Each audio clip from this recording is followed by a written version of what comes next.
Tapi bila melibatkan hari cuti atau public ke, kita akan nampak memang penuh dia sampai tak rasa ni kawasan orang Malaysia. Boleh nampak Bangla, Nepal, Myanmar.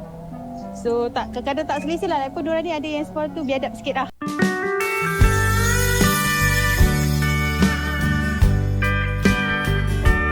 Assalamualaikum warahmatullahi wabarakatuh. Halo guys, jumpa lagi di channel ini. Oke, buat teman-teman yang klik video ini, gimana nih kabarnya? Oke, mudah-mudahan kabarnya sehat semua.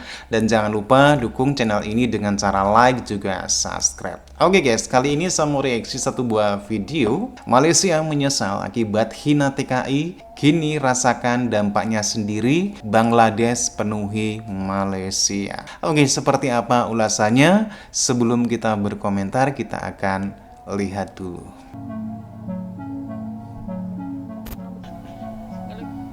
Malaysia baru-baru ini mendeportasi sejumlah tenaga kerja Indonesia, namun ironisnya, negara ini justru kedatangan gelombang besar warga Bangladesh. Mereka datang dalam jumlah signifikan dan mulai merasa seperti berada di negara sendiri. Banyak dari mereka membuka tempat jualan, dan beberapa laporan menyebutkan adanya kekacauan sosial yang terjadi. Hal ini membuat warga Malaysia resah dan menyesal.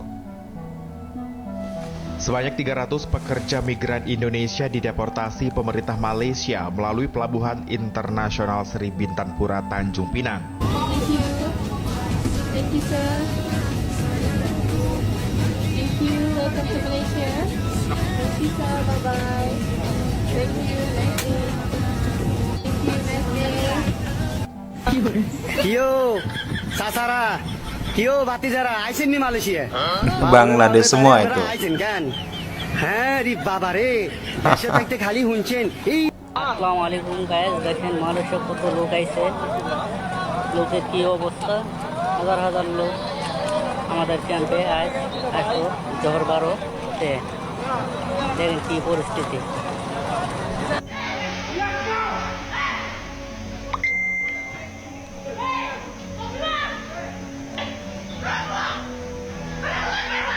Call police, call police.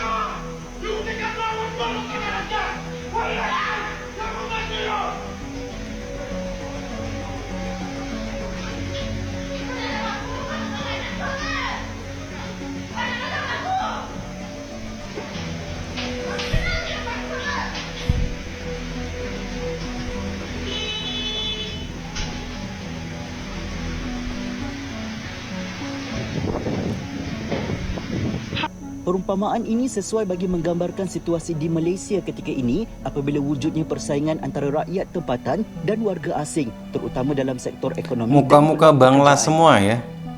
Lihat sahaja suasana di ibu kota pada wujud Nggak ada sebahagian besar muka-muka kawasan dibanjiri Melayunya. warga asing, sehingga ada lokasi yang diberi gelaran Mini Dhaka. Menurut Kementerian Sumber Manusia, setakat Oktober tahun lalu, jumlah lambakan pekerja asing melonjak kepada 2.7 juta orang. Bilangan ini melepasi had siling 2.4 juta orang pekerja asing atau 15% daripada keseluruhan tenaga kerja yang ditetapkan di bawah rancangan Malaysia ke-12. Oh, berarti melebihi ketetapan ya. Kebangsaan Sumber Manusia Malaysia PUSMA mengenai kewujudan lebih 100 syarikat yang didalangi warga Bangladesh awal tahun ini turut mengejutkan banyak pihak.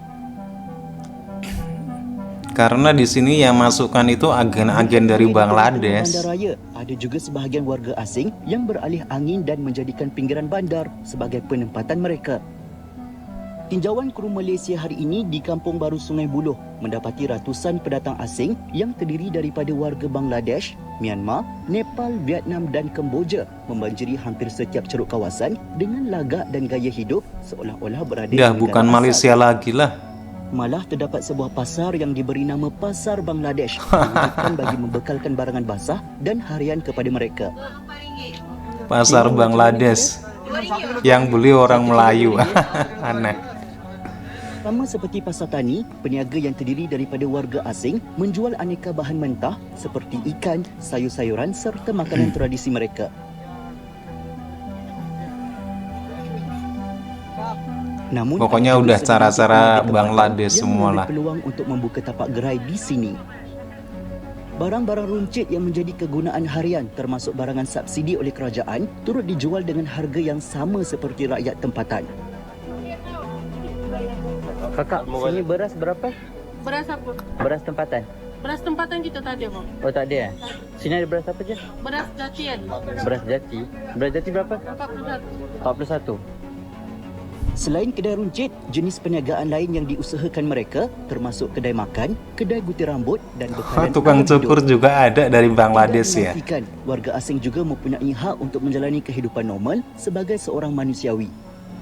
Mana ini orang Bagi Melayunya? sebahagian Nggak mereka, ada, nggak menumpang kelihatan. kerja dan mencari nafkah buat keluarga di kilang-kilang berdekatan. Namun, adakah rakyat Malaysia boleh menerima Sakitlah keadaan orang tersebut? Malaysia lihat Jumlah seperti ini. Kehadiran warga asing ini terlalu ramai. Setengah tu ada yang okey, ada yang tak berapa nak okey. Macam diorang berjalan yang tak ikut undang-undang, sesuka hati melintas. Jadi macam saya selalu atas jalan, risiko atas pada saya lah. Kadang-kadang hari waktu bekerja tu dia tak mengganggu sebab tak nampak dia orang berkeliaran. Tapi bila melibatkan hari cuti atau public ke, kita akan nampak memang penuh dia sampai tak rasa ni kawasan orang Malaysia. Boleh nampak Bangla, Nepal, Myanmar. So kadang-kadang tak selesa lah. Lepas diorang ni ada yang sekolah tu biadab sikit lah. Kalau kita pergi kedai naik-naik beratur, dia boleh main selit. Tengok perangai diorang. Ada yang okey, ada yang tak okey. Kuajar lah. Bila kita kata ada stok minyak sampai, kita tengok diorang dah beratur dah. Siap-siap bangsa diorang memang tahu jadi minyak, diorang akan beratur seramai-ramainya. Memang bangsa diorang je akan kuasai kawasan sini. Kalau ikutkan pada mulanya okey je. Tapi bila diorang ni dah terlalu ramai, dah berkumpulan, ada kalanya diorang ni suka kata minum minuman keras. Lepas tu bila mabuk tu kadang-kadang rasa tak selesa. Suka mabuk juga ya orang Bangladesh ya. Saya faham, diorang datang sini nak cari nafkah, nak cari makan, apa semua kan. Tapi orang kata segelintir di kalangan mereka ni, bila dah berkumpulan ni, faham je lah. Baru-baru ini viral, beberapa orang puak Bangla telah menerima gelaran Datuk walaupun tiada jasa mereka kepada negara. Selepas itu, tular video Bangla ini menerima pingat tersebut yang bukan daripada Yang di-Pertuan Agong atau Sultan Negeri. Di dalam video Bangla tersebut, apa yang dapat Seharusnya nggak bisa lah gelaran Datuk buat orang Bangladesh. Selepas itu, melalui carian di Google menyebut gelaran Datuk dan Datuk adalah dua daripada gelaran kehormat yang dianugerahkan di Malaysia. Berikut adalah perbezaan di antara mereka. Gelaran Datuk dianugerahkan oleh salah satu daripada 9 pemerintah negeri yang diketuai oleh Sultan atau Raja. Gelaran ini diberikan kepada individu yang mempersembahkan khidmat dengan bersungguh-sungguh dan setia kepada institusi Seri Paduka Baginda Yang di-Pertuan Agong dan Seri Paduka Baginda Raja Permaisuri Agong. Warga negara asing juga layak menerima pangkat ini sebagai anugerah kehormatan. Datuk dianugerahkan oleh Yang di-Pertuan Agong atau Gubernur di negeri-negeri lain kecuali Pulau Pinang yang hanya menggunakan Datuk. Gelaran ini juga boleh diberikan kepada warga negara asing seperti Sultan atau Raja, Permaisuri, Putera atau Puteri Raja dan Ketua. Jadi Datuk dianugerahkan oleh pemerintah negeri, manakala Datuk diberikan oleh Yang di-Pertuan Agong atau Gubernur di negeri-negeri lain. Keduanya adalah gelaran Datuk kehormatan Bangladesh yang menunjukkan judulnya ya. penghargaan terhadap individu yang telah memberikan sumbangan kepada masyarakat dan negara. Namun warganet mempertikaikan anugerah tersebut bukanlah telah diberikan oleh mereka yang layak kerana individu ini tidak dikenali oleh warganet. Ada juga warganet yang berpendapat anugerah ini bukanlah anugerah yang sebenar, mungkin fake. Jasa mereka pun langsung tiada di dalam negara kita. Sahlah kebanjiran warga asing dekat negara ini memang dalam stage yang membimbangkan. Kalau dulu mereka datang ke sini untuk bekerja di dalam sektor tertentu yang dikhaskan kepada mereka, sekarang mereka dah boleh jadi bos, siap dapat pangkat Datuk ke, Datuk Seri ke. Sebenarnya apa jasa puak ini kepada negara kita? Jasa sebagai usahawan haram, Datuk Bangladesh. jasa lari daripada JPJ sebab bawa kenderaan secara haram, jasa sebab buka kebun secara haram, jasa sebab berniaga secara haram. Wallahu alam. Ini bukan diskriminasi, tapi masalahnya sejak kita bagi mereka ruang dan peluang, mereka bukan sekadar menguasai sektor ekonomi, malah mereka juga telah berjaya menakluk, menawan, menjajah banyak lokasi dalam negara. Dan ini menyebabkan orang kita seperti menumpang di tanah air sendiri. Mereka ada tanah, mereka ada rumah, tapi kita berputih mata. Pengalaman saya dalam unit khas berita harian membongkar pelbagai isu-isu melibatkan warga asing. Saya dapat lihat memang jelas, memang clear, memang diorang ni telah berjaya menakluki, menawan, memiliki banyak lokasi dalam Malaysia. Mereka menjadi raja di banyak tempat. Tahu tak Jalan Silang? Siapa yang pernah pergi ke Jalan Silang? Jalan Silang ni berhampiran dengan Pudu. Dulu tempat ni popular dengan Metro Jaya zaman-zaman 90-an dulu. Tapi sekarang ni kalau korang pergi, korang akan rasa macam korang warga asing. Kehadiran warga Bangladesh yang tidak terkontrol ini menjadi perhatian serius, menciptakan ketidaknyamanan di tengah masyarakat.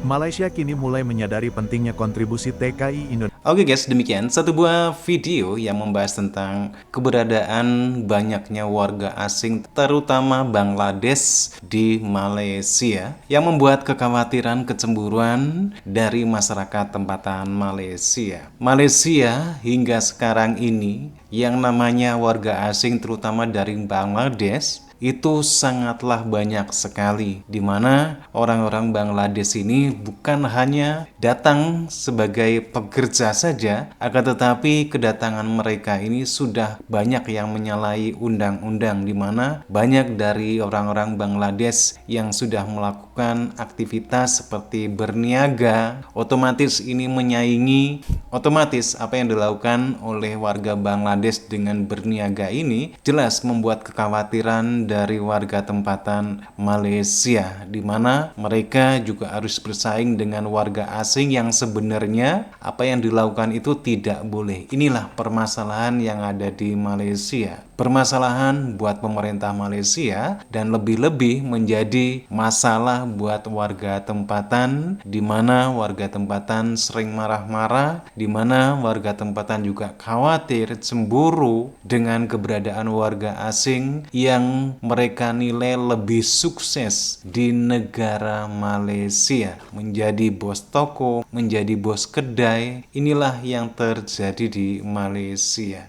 Dan seiring dengan banyaknya warga Bangladesh di Malaysia, itu juga bisa dikarenakan karena tenaga kerja Indonesia di sana juga sudah mulai berkurang, tidak seperti dulu lagi. Di Malaysia, warga asing, baik itu yang legal ataupun yang ilegal, walaupun sering dirazia, tetap keberadaan mereka itu masih terlalu banyak dan selalu menimbulkan kemarahan, kecemburuan bagi masyarakat tempatan Malaysia. Oke guys, demikian videonya. Bagaimana nih menurut teman-teman? Silahkan teman-teman bisa berkomentar dan jangan lupa like, subscribe channel ini.